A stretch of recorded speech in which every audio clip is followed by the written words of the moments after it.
خداوند تمہارے باپ دادا کا خدا تمہیں 1000 گنا بڑھائے اور جیسے اس نے فرمایا ویسے ہی تمہیں برکت دے۔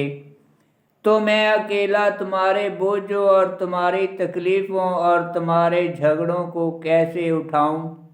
پس تم اپنے قبیلوں میں سے دنا، عقل مند اور نامور آدمی پیش کرو، تاکہ میں انہیں تمہارے حاکم مقرر کروں۔ تب تم نے مجھے جواب میں کہا کہ جو کچھ تو نے کہا ہے اس کا کیا جانا اچھا ہے۔ تو میں نے تمہارے قبیلوں کے سرداروں میں سے عقل مند نامور آدمی چن لیے اور انہیں تمہارے 1000 اور سینکڑوں اور 50 اور 10 پر رئیس اور تمہارے قبیلوں پر عہدہ دار بنایا۔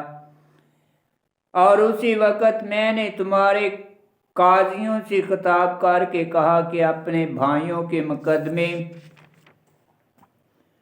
سنو اور آدمی اور اس کے بھائی یعنی اجنبی کے درمیان انصاف سے فیصلہ کرو۔ فیصلے میں کسی آدمی کے منہ کا لحاظ نہ کرو، چھوٹے کی اسی طرح سنو جس طرح بڑے کی سنتے ہو، اور کسی سے نہ ڈرو، کیونکہ عدالت خداوند ہی کی ہے، اور جو امر تمہارے لیے مشکل ہو اسے میرے پاس لاؤ تاکہ میں اسے دیکھوں۔ اور اسی وقت میں نے وہ سب کام جو تمہارے کرنے کے تھے تمہیں بتا دیے۔ تب ہم نے حریب سے کوچ کیا اور جیسا خداوند ہمارے خدا نے ہمیں فرمایا ہم نے وہ تمام عظیم اور ہولناک بیابان طے کیا جسے تم نے اموریوں کے پہاڑ کے رستے میں دیکھا، یہاں تک کہ ہم قدیش برنہ میں پہنچے۔ اور تب میں نے تم سے کہا کہ ہم اموریوں کے اس پہاڑ تک پہنچے ہیں جو خداوند ہمارا خدا ہمیں عطا کرنے کو ہے۔ دیکھ یہ سرزمین خداوند تیرے خدا نے تیرے سامنے رکھی ہے، پس چڑھائی کر اور جیسا خداوند تیرے باپ دادا کے خدا نے تجھ سے کہا اس پر قبضہ کر، مت ڈر اور خوف زدہ نہ ہو۔ تب تم سب میرے پاس آئے اور تم نے کہا کہ ہم اپنے آگے آدمی بھیجیں گے جو ملک کی بابت ہمیں خبر دیں اور جو واپس آ کر ہمیں بتائیں کہ ہم کس راہ سے اس پر چڑھائی کریں اور کون کون سے شہروں میں داخل ہوں۔ تو یہ بات مجھے اچھی معلوم ہوئی اور میں نے تم میں سے 12 آدمی چن لیے، ہر قبیلہ میں سے ایک آدمی۔ تو وہ روانہ ہوئے اور پہاڑ پر چڑھ گئے اور وادی اشکول میں آئے اور اس کا حال دریافت کیا، اور انہوں نے زمین کا پھل اپنے ساتھ لیا اور اسے لے کر ہمارے پاس آئے اور ہمیں خبر دی اور کہا کہ جو ملک خداوند ہمارا خدا ہمیں دینے کو ہے وہ ملک اچھا ہے، مگر تم نے اس پر چڑھائی کرنا نہ چاہا اور خداوند اپنے خدا کے حکم کی مخالفت کی، اور تم اپنے خیموں میں کوڑ کڑائے اور کہنے لگے کہ خداوند ہم سے نفرت کرتا ہے اور ہمیں اس لیے مصر سے نکال لایا کہ ہمیں اموریوں کے ہاتھوں میں گرفتار کروائے اور ہمیں ہلاک کرے۔ ہم کہاں جائیں؟ جب کہ ہمارے بھائیوں نے یہ کہہ کر ہمارے دلوں کو پگھلا دیا کہ وہ لوگ ہم سے زیادہ ہیں اور ان کے قد اونچے ہیں، ان کے شہر بڑے ہیں اور ان کی فصلیں آسمان تک پہنچی ہیں۔ اور یہ بھی کہ ہم نے وہاں اناکیم کی اولاد دیکھی۔ تب میں نے تم سے کہا کہ ان سے مت ڈرو اور ان سے خوف نہ کرو، کیونکہ خداوند تمہارا خدا تمہارے آگے آگے چلتا ہے، وہ تمہاری طرف سے ویسے ہی جنگ کرے گا جیسے اس نے تمہاری آنکھوں کے سامنے مصر میں کی، اور جیسا تم نے بیابان میں دیکھا کہ خداوند تمہارے خدا نے اس سارے رستے میں جو تم چلے تمہیں اٹھایا جیسے کوئی مرد اپنے لڑکے کو اٹھاتا ہے یہاں تک کہ تم اس جگہ آ پہنچے، لیکن اس بات میں بھی تم اپنے خداوند خدا پر ایمان نہ لائے جو راہ میں تمہارے آگے آگے چلتا تھا تاکہ تمہارے لیے قیام گاہ تلاش کرے، رات کو آگ میں اور دن کو بادل میں، تاکہ تمہیں وہ راہ دکھائے جس میں تم چلو۔ اور خداوند تمہاری باتوں کی آواز سن کر غصے ہوا اور اس نے قسم کھا کر کہا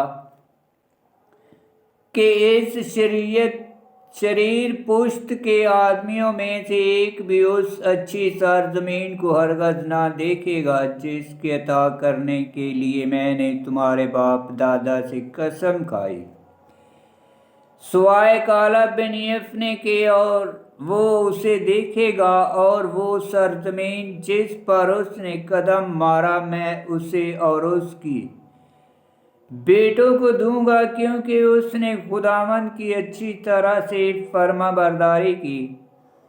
اور تمہارے سبب سے خداوند مجھ پر بھی ناراض ہوا اور کہا کہ تو بھی اس میں داخل نہ ہوگا، مگر یشوع بن نون جو تیرے آگے کھڑا ہے وہ اس میں داخل ہوگا، پس تو اس کی حوصلہ افزائی کر، کیونکہ وہ اسرائیل میں زمین تقسیم کرے گا۔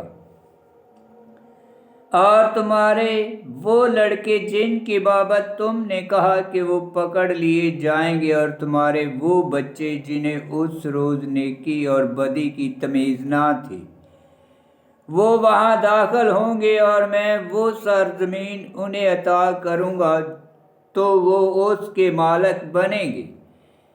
لیکن تم لوٹ جاؤ اور بحیرہ کلزم کی راہ بیابان میں کوچ کرو۔ تب تم نے مجھے جواب دیا اور کہا کہ ہم نے خداوند کا گناہ کیا ہے، ہم چڑھائی کریں گے اور اس سب کے مطابق جنگ کریں گے جو خداوند ہمارے خدا نے فرمایا ہے۔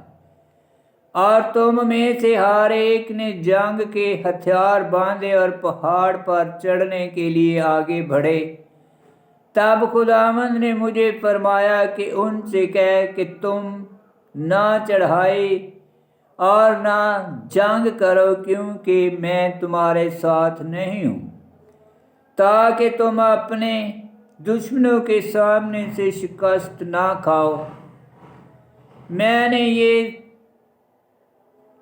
تم سے کہا مگر تم نے میری نہ سنی، بلکہ خداوند کے حکم سے سرکشی کی اور شیخی کر کے پہاڑ پر چڑھے۔ تب اموری جو اس پہاڑ پر رہتے تھے تمہارے خلاف نکلے اور شہد کی مکھیوں کی طرح تمہارے پیچھے پڑے، اور سعیر سے ہورما تک تمہیں قتل کیا۔ تب تم واپس آئے اور خداوند کے آگے روئے، مگر خداوند نے تمہاری آواز نہ سنی، نہ تمہاری طرف توجہ کی، لہذا تم قدیش میں رہے اور بہت دن وہاں ٹھہرے۔ آمین۔ خداوند کا پاک کلام کا پڑھا اور سنا جانا باعث برکت ہو۔ خداوند تیرا شکر ہو۔ آمین۔